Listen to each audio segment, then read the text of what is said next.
চাই আপনাদের দীর্ঘ ১.৫ দশকের ফ্যাসিবাদ বিরোধী লড়াইয়ের প্রতি সম্মান রেখে বলতে চাই, যখনই কোনো ব্যক্তিকে, যখনই কোনো দলকে প্রশ্নের ঊর্ধ্বে রাখা হয়, সমালোচনার ঊর্ধ্বে রাখা হয়, সে ফ্যাসিবাদ হবে নিশ্চিত, নিশ্চিত এবং নিশ্চিত। সুতরাং রাষ্ট্রের ঊর্ধ্বে কোনো ব্যক্তি নয়, রাষ্ট্রের ঊর্ধ্বে কোনো দল নয়, রাষ্ট্রের মধ্যে প্রতিটি ব্যক্তি মনে রাখতে হবে, আপনার কাছে যে রাজনৈতিক দলগুলো আসে তারা আপনার সেবক হওয়ার জন্য আসে, তারা আপনার মালিক হওয়ার জন্য আসে না। যারা আপনার সেবা করবে তার জবাবদিহিতা নিশ্চিত করার অধিকার বাংলাদেশের প্রত্যেকটি জনগণের রয়েছে। যারা এই জবাবদিহিতাকে রুদ্ধ করতে চায় তারা আরেকটি ফ্যাসিবাদের দিকে এগিয়ে যাচ্ছে। প্রিয় বরিশালবাসী, আপনারা দেখতে পাচ্ছেন কিছুদিন আগে আমরা হুদা কমিশন দেখেছি, নির্বাচন কমিশন। আমরা বর্তমান নির্বাচন কমিশনের দ্বিচারিতা দেখতে পাচ্ছি। বর্তমান নির্বাচন কমিশনের একজন কমিশনার, যিনি অতীতে বিচারক ছিলেন, উনি আমাদের মিটিংয়ে বলেন আওয়ামী লীগ ছাড়া নাকি ইনক্লুসিভ নির্বাচন হবে না। দালাল দালাল। আমরা দেখতে পাচ্ছি ভারত থেকে বলছে ইনক্লুসিভ নির্বাচন প্রয়োজন, ক্যান্টনমেন্ট থেকে বলছে ইনক্লুসিভ নির্বাচন প্রয়োজন, অনেক রাজনৈতিক দল বলছে ইনক্লুসিভ নির্বাচন প্রয়োজন, নির্বাচন কমিশন বলছে ইনক্লুসিভ নির্বাচন প্রয়োজন। আমরা রাজনৈতিক দলগুলোকে প্রশ্ন রাখতে চাই, বিএনপিকে প্রশ্ন করতে চাই, আপনাদেরকে যখন নির্বাচনের বাইরে রেখে নির্বাচন করেছিল তখন ইনক্লুসিভ নির্বাচনের বয়ান কোথায় ছিল? আমরা বিদেশকে প্রশ্ন করতে চাই, বিএনপিকে যখন ক্ষমতার বাইরে রেখে নির্বাচনের বাইরে রেখে নির্বাচন করেছিল তখন ইনক্লুসিভ নির্বাচন কোথায় ছিল?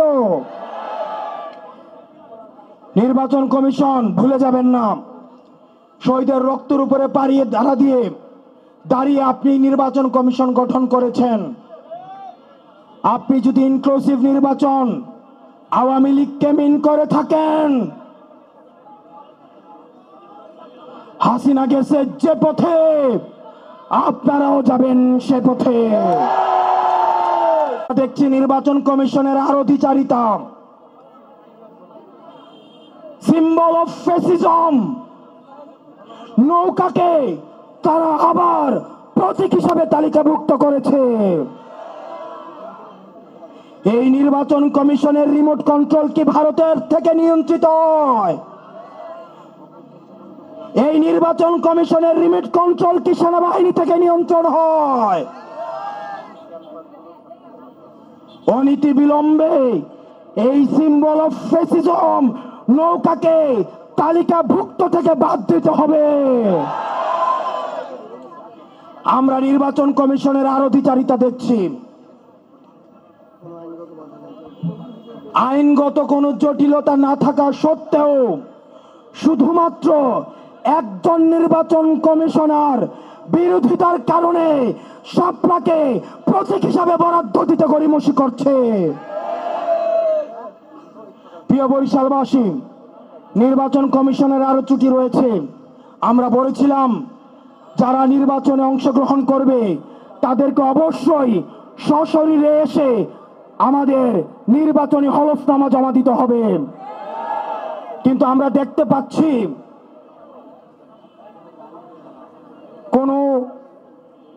কোন ষড়যন্ত্রের কারণে নির্বাচন কমিশন চাচ্ছে সশরীরে না এসেও যেন হলফনামা দেওয়া যায়, সেটির ব্যবস্থার জন্য নির্বাচন কমিশন এগিয়ে যাচ্ছে। প্রিয় বরিশালবাসী, আমরা আপনাদের কাছে প্রশ্ন রাখতে চাই, আপনারা কি চান আপনাদের প্রতিনিধি আপনার বরিশালের প্রতিনিধি নির্বাচিত হবে, কিন্তু তিনি থাকবেন ভারতে? আপনারা কি চান আপনাদের প্রতিনিধি নির্বাচিত হবে কিন্তু তিনি থাকবেন ইউরোপে, তিনি থাকবেন আমেরিকায়, তিনি থাকবেন লন্ডনে? আমার যেই প্রতিনিধি নির্বাচিত হবে তিনি অবশ্যই আমার এলাকায় আমার সাথে থাকতে হবে। নির্বাচন কমিশন আওয়ামী লীগকে আবার প্রশ্রয় দিতে, এই নির্বাচন অংশগ্রহণ করাইতে আবার চাচ্ছেন সশরীরে না এসেও অনলাইনে যেন নির্বাচনী হলফনামা দেওয়া যায় সেই ব্যবস্থার দিকে এগিয়ে যাচ্ছে। আমরা স্পষ্ট ভাষায় বলতে চাই, হুদা কমিশনের পরিণতি আপনারা ভুলে যাবেন না, হুদা কমিশনের পরিণতি ভুলে যাবেন না, হুদা কমিশনের পরিণতি ভুলে যাবেন না। নির্বাচন কমিশনের পুনর্গঠন প্রয়োজন। এই সিলেক্টিভ নির্বাচন কমিশন দিয়ে গ্রহণযোগ্য নির্বাচন কোনোদিনও সম্ভব না। সূর্য পশ্চিম দিকে উঠতে পারে, আসমান জমিনে নামতে পারে, কিন্তু এই নির্বাচন কমিশন দিয়ে গ্রহণযোগ্য নির্বাচন সম্ভব নয়। তো বুঝিছিলেন, ওনার চোখের পানি গড়িয়ে গড়িয়ে পড়ছিল। জনগণের কাছে, জনগণের প্রতি, এলাকার প্রতি একটা মানুষের কি পরিমাণ নিঘুর দায়বদ্ধতা থাকলে একটা মানুষ বক্তব্য দেওয়ার সময় তার চোখের পানি গড়িয়ে গড়িয়ে পড়ে। প্রিয় বরিশালবাসী, 1 জুলাই ঘুরে আরেক জুলাই না ঘুরতেই আমরা দেখছি চাঁদাবাজ বললে একটা দলের মন খারাপ হয়। আমরা যখন বলি, আমরা যখন আগে ভোট চোর বলতাম, তখন একটা দল মাইন্ড করত। এখন যখন আমরা চাঁদাবাজ বলি, টেন্ডারবাজ বলি, একটা দলের গায়ে লাগে।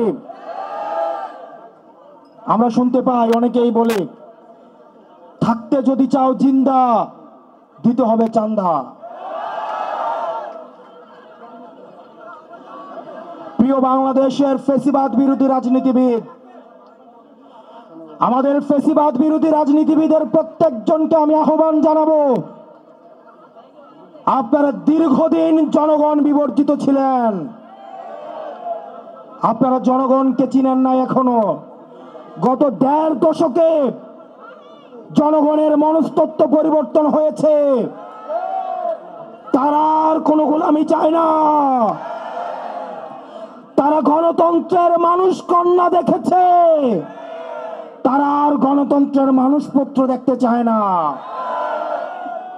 আমরা দেখলাম জনাব মির্জা ফখরুল সাহেব বললেন, যদি তারেক জিয়াকে নিয়ে কোনো কথা বলা হয়, যদি বিএনপিকে নিয়ে কোনো কথা বলা হয়, এটা নাকি গণতন্ত্রের জন্য হুমকি স্বরূপ। হাস্যকর, হাস্যকর।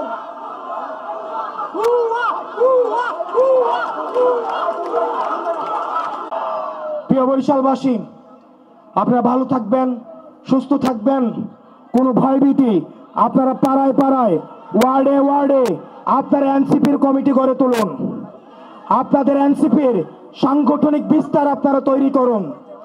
যদি কোনো রাজনৈতিক দল ভয় দেখায় আপনারা আমাদেরকে জানাবেন। ঢাকা থেকে আসতে যতক্ষণ দূরত্ব, আমরা সমন্বিতভাবে তাদের মোকাবেলা করব। আমার এনসিপির একটা নেতা কর্মীর দিকে কেউ যদি চোখ তুলে তাকায়, আমার এনসিপির একটা নেতা কর্মীর গায়ে যদি কেউ হাত তুলে, কাউকে যদি বিচার বহির্ভূত কোনো অন্যায়ের শিকার করা হয়, আমাদের গায়ের শ্বাস রক্তবিন্দু দিয়ে আমরা সেটি লড়াই করে যাব। প্রিয় বরিশালবাসী, আপনারা ভালো থাকবেন, সুস্থ থাকবেন, দীর্ঘ লড়াইয়ের প্রস্তুতি গ্রহণ করুন।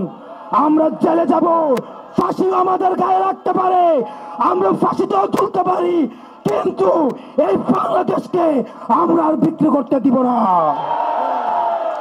ইনকিলাব, ইনকিলাব।